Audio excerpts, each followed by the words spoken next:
దీర్ఘకాల వ్యాధులకు 20 ఏళ్ల అనుభవం ఉన్న అత్యుత్తమ హోమియోపతి వైద్యం మాస్టర్ హోమియోపతి.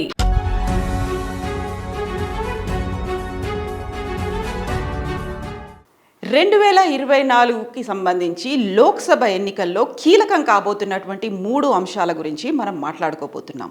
లోక్సభ ఎన్నికలు 2024లో జరుగుతున్నప్పటికీ అంతకంటే ముందు తెలంగాణతో జరుగుతున్నటువంటి 5 రాష్ట్రాల ఎన్నికలు, రాజస్థాన్, మధ్యప్రదేశ్, ఛత్తీస్గఢ్, మిజోరాం, తెలంగాణ, ఈ 5 రాష్ట్రాల్లో కూడా ఆ 3 అంశాలే చాలా కీలకం కాబోతున్నాయని ప్రాంతీయ పార్టీలు, జాతీయ పార్టీలు, దీంతో పాటుగా ఒక ప్రముఖమైనటువంటి పార్టీలందరూ ఆ 3 అంశాల మీదే ఫోకస్ పెట్టబోతున్నాయి. ఆ 3 అంశాలు చాలా కీలకమైనవి: కాస్ట్, జెండర్, రిలీజియన్. సో కులం ప్రాతిపదికగా ఓట్లు అడగడంతో పాటుగా జెండర్ ప్రాతిపదికగా మహిళలకు తామే చేశాము, తమ వల్లే ఉమెన్ రిజర్వేషన్ బిల్ వచ్చింది అని చెప్పుకోవడంతో పాటుగా రిలీజియన్, ఈ 3 అంశాలు చాలా ప్రధానం కాబోతున్నాయి, కీలకం కాబోతున్నాయి 5 రాష్ట్రాల అసెంబ్లీ ఎన్నికలతో పాటుగా 2024 పార్లమెంటు ఎన్నికల్లో కూడా. దీనికి ప్రధాన కారణం సెప్టెంబర్ 17ని విమోచన దినంగా బీజేపీ జరిపితే జాతీయ సమైక్యతా దినంగా బీఆర్ఎస్ పార్టీ జరిపింది. అదే రోజు సోనియా గాంధీ, రాహుల్ గాంధీని బరిలోకి దించింది కాంగ్రెస్ పార్టీ. వేదికగా, తెలంగాణ వేదికగా తాము అమలు చేయబోయేటువంటి 6 గ్యారంటీ స్కీమ్లను కూడా అనౌన్స్ చేసింది కాంగ్రెస్ పార్టీ. ఇక జన్ ఆక్రోష్ యాత్ర పేరుతో కాంగ్రెస్ పార్టీ మధ్యప్రదేశ్లో ఒక యాత్రను చేపడుతోంది, ఒక ర్యాలీలు జరుగుతున్నాయి. జల్ జంగన్ జమీన్ అనేటువంటి నినాదంతో అరవింద్ కేజ్రీవాల్ బస్తర్లో అక్కడ క్యాంపెయినింగ్ మొదలుపెట్టారు. ఛత్తీస్గఢ్లో ఆ క్యాంపెయినింగ్ జరుగుతోంది. ఇక మిజోరాంతో పాటుగా తెలంగాణలో కూడా మొత్తంగా ఈ 5 రాష్ట్రాల్లో 3 అంశాలు చాలా కీలకంగా కాబోతున్నాయి. ఇందులో ప్రధానంగా మనం కాస్ట్ గురించి మాట్లాడుకుంటే బీహార్ రాష్ట్ర ప్రభుత్వం ఇటీవల నిర్వహించినటువంటి బీసీ కుల గణనకి సంబంధించినటువంటి లెక్కలు బయటికి వచ్చిన నేపథ్యంలో కులాల వారీగా ఒకవైపు సీట్లు కావాలి, ఎట్ ద సేమ్ టైం వాళ్ళకి తగ్గట్టుగా ఉదయపూర్ డిక్లరేషన్ని అనౌన్స్ చేయాలంటూ కాంగ్రెస్ కూడా డిమాండ్ చేస్తోంది. అండ్ బీసీ కులగణన జరగాలి, బీసీలకు అత్యధిక ప్రాధాన్యత ఇవ్వాలి అనేటువంటి ప్రధాన మంత్రంగా ఈసారి కనిపించబోతోంది అన్ని ప్రధాన పార్టీలు, జాతీయ, రీజనల్ పార్టీలకు సంబంధించి. ఇక మహిళలకు సంబంధించి చూస్తే సెకండ్ అంశం జెండర్ ఎలా కీలకం కాబోతోంది.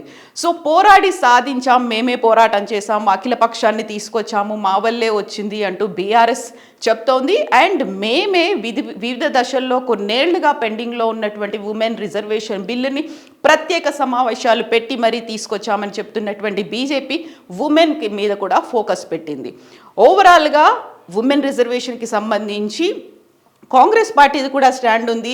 ఈ ఆలోచన తాము గతంలోనే చేశాము, రాహుల్ గాంధీ హయాంలోనే, రాజీవ్ గాంధీ హయాంలోనే ఈ ఆలోచన స్టార్ట్ అయింది అంటూ కాంగ్రెస్ పార్టీ చెప్తోంది. ఉమెన్ రిజర్వేషన్ బిల్ సెకండ్ అంశం అయితే, థర్డ్ అంశం మతాలు, రిలీజియన్ ఎలా ఉపయోగపడుతోంది. సో మిజోరం అంటే అక్కడ ఈశాన్య రాష్ట్రం, గతంలో జరిగినటువంటి మణిపూర్లో ఇప్పటికీ అవుతున్నటువంటి ఆ ఇష్యూస్ నేపథ్యంలో అక్కడ ప్రధానంగా క్రిస్టియన్, హిందువులకు సంబంధించి కనిపిస్తోంది. ఇక దేశవ్యాప్తంగా ఒక రకమైనటువంటి మైండ్ సెట్, ఒక ఎమోషన్ క్రియేట్ అయిపోయింది. అయోధ్య, కాశీ, మధుర ఇలా అంటూ మెల్లిమెల్లిగా ఆ సెంటిమెంట్ని దేశవ్యాప్తం చేసే ఆలోచన ఉంది. తమిళనాడులో కూడా అదే పందా కనిపించింది. ఇక్కడ ద్రవిడియన్ పాలిటిక్స్ కావచ్చు, లేకపోతే ఇక్కడ రావాల్సినటువంటి మార్పుల గురించి ఉదయనిధి స్టాలిన్ చేసినటువంటి సనాతన ధర్మం కామెంట్స్, వీటిని కూడా మెల్లిమెల్లిగా ఫ్లేరప్ చేస్తూ ఇటు దక్షిణాదితో పాటుగా ఉత్తరాదిని కూడా కవర్ చేసుకునేలా రాజకీయాలు కూడా జరుగుతున్నాయి. అండ్ పర్టికులర్గా హైదరాబాద్కి సంబంధించి చూస్తే ముస్లిం పాపులేషన్ ఎక్కువగా ఉంది కాబట్టి దీని మీద పెద్దగా ఫోకస్ పెట్టట్లేదేమో, అందువల్లే కేంద్రం చిన్నచూపు చూస్తోంది అంటూ బీఆర్ఎస్, లేకపోతే బీఆర్ఎస్ అనేది ఎంఐఎం కలిసిపోతున్నాయి అన్నమాట. సో ఓవరాల్గా అయితే ఈ 3 అంశాల మీదే ప్రధానంగా ఫోకస్ అనేది కనిపించబోతోంది 5 రాష్ట్రాల ఎన్నికలు, 2024కి సంబంధించి పార్లమెంటు ఎన్నికల్లో.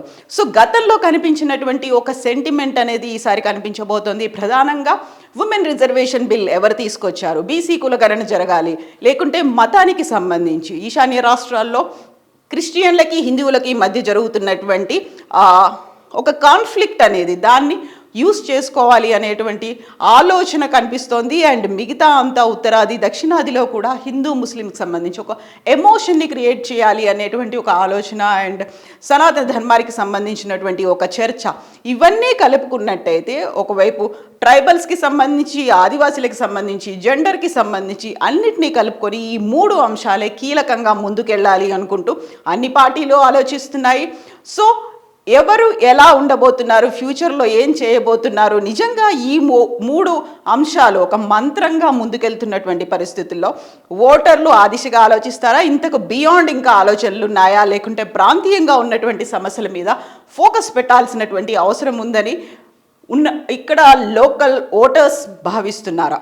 మీరేమనుకుంటున్నారు? కామెంట్స్ రూపంలో చెప్పండి.